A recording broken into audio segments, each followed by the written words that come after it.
Oi, gente, sejam bem-vindos a mais um vídeo aqui do canal. E no vídeo de hoje, mais uma palavra para alegrar o teu coração, mais uma palavra para te motivar a buscar o Senhor.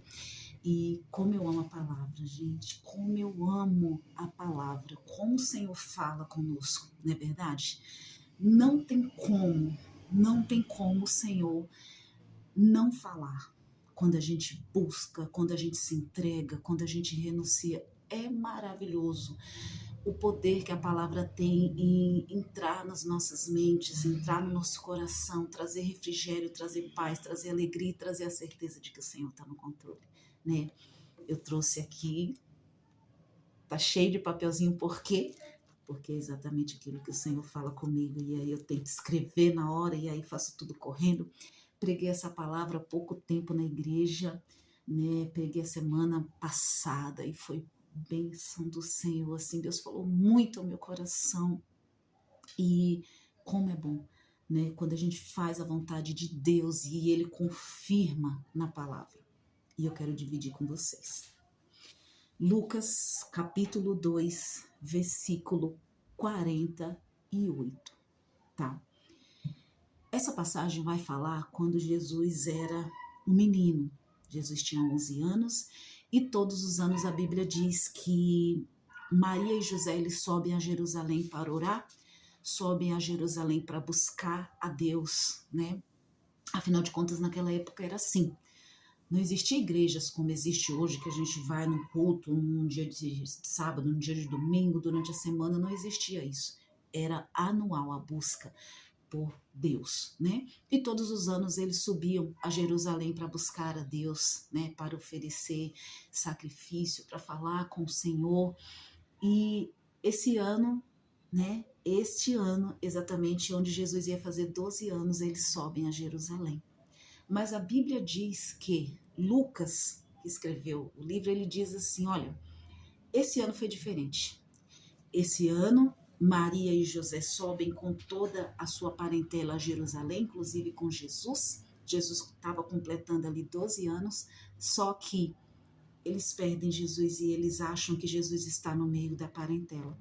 Eles acham que Jesus está por ali no meio do povo, porque afinal de contas subia muita gente, não subia somente Maria e José, subia a família inteira, sabe? O povo todo subia tudo junto. Como era um culto anual, todo mundo subia junto.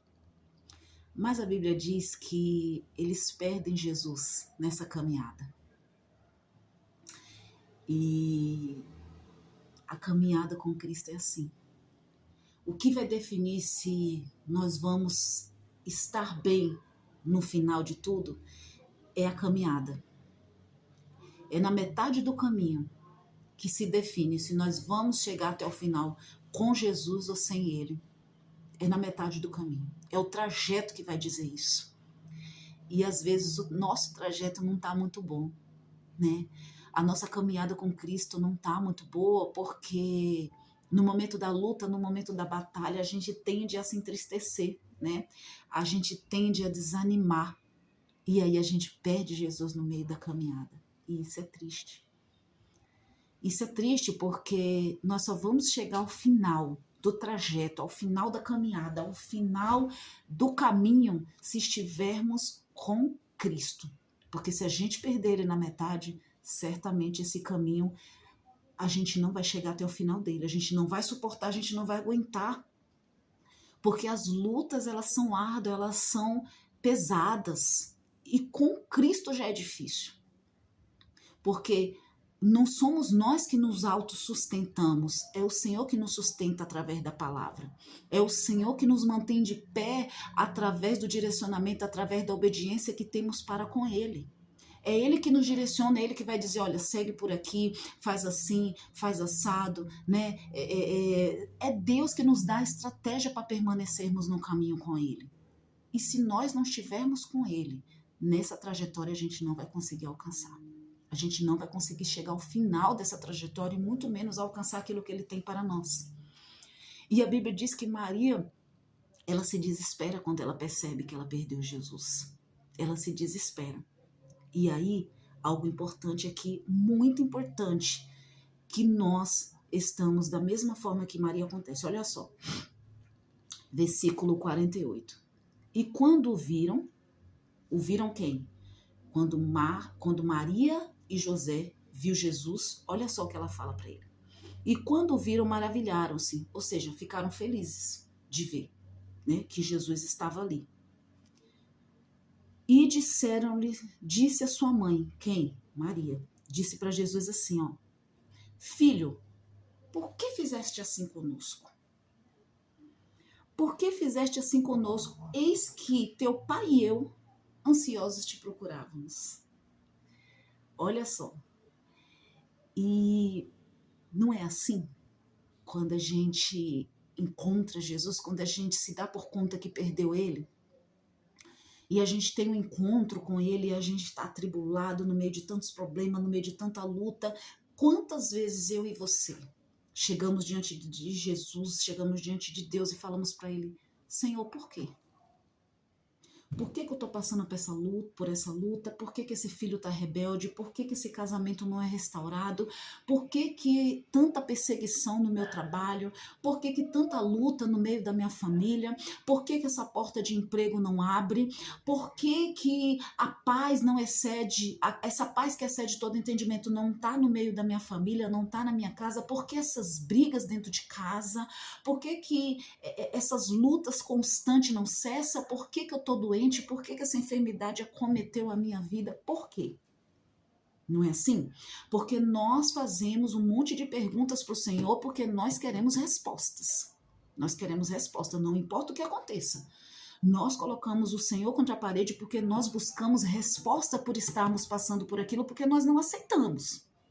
Nós não aceitamos, isso está fora de cogitação aceitar e achar que está tudo bem, achar que está tudo certo. Nós geralmente não aceitamos as lutas e as batalhas porque estamos servindo a Deus, estamos na casa de Deus e como vamos aceitar tal comportamento e tal situação que estamos vivendo se estamos buscando a Ele? Porque afinal de contas, se estamos buscando a Ele, entendemos que não precisamos passar por tais situações.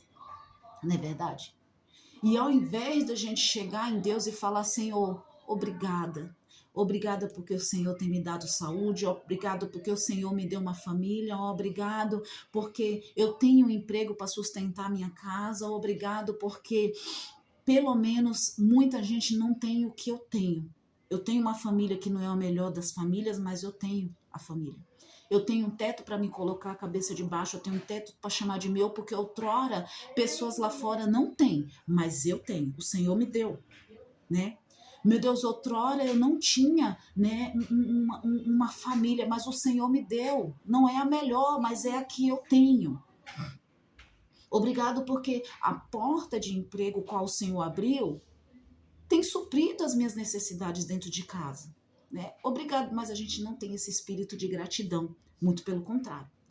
A gente tem esse espírito de murmuração e de apertar o Senhor para perguntar por quê, por quê, por quê, por quê.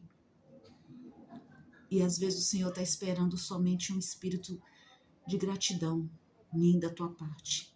Às vezes o Senhor está esperando que a gente chegue diante dele e sinta o abraço e sinta a presença do Senhor, somente.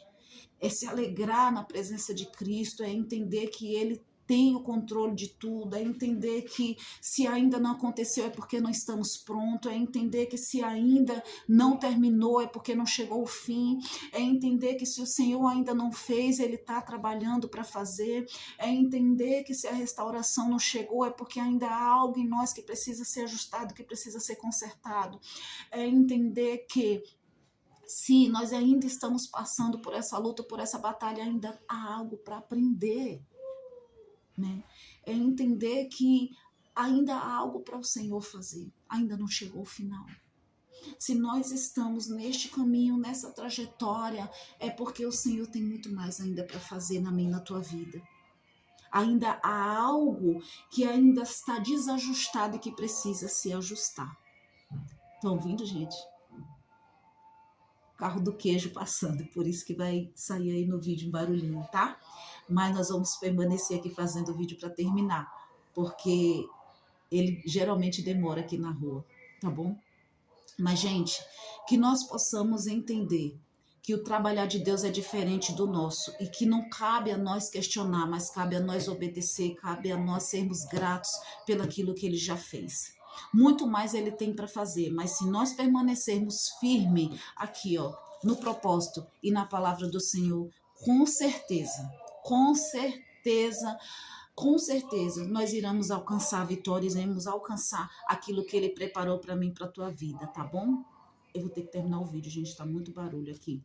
Mas que Deus abençoe a sua vida, que Deus abençoe a sua família, que você entenda que se ainda não aconteceu, permaneça no caminho.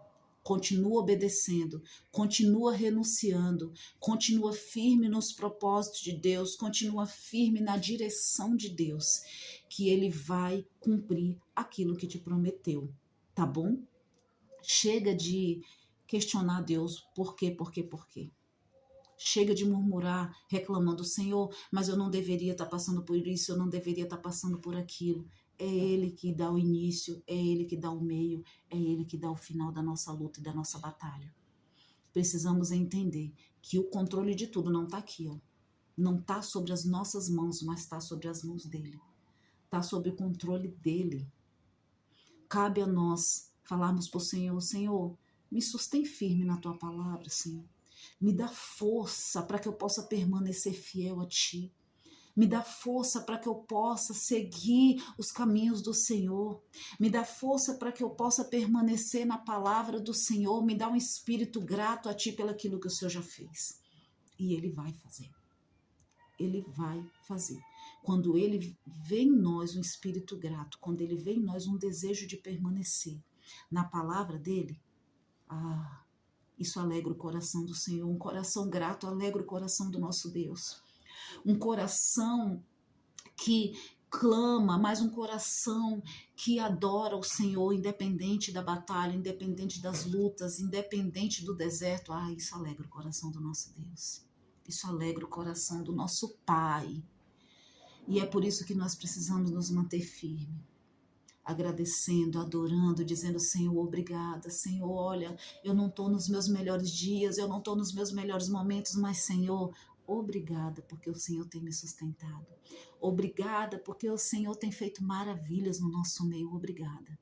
Isso alegra demais o coração de Deus. Então, alegre o coração de Deus hoje, com seu espírito de gratidão, e o mais Ele fará. Amém? Deus abençoe a sua casa, a sua família e até o próximo vídeo em nome de Jesus. Tchau!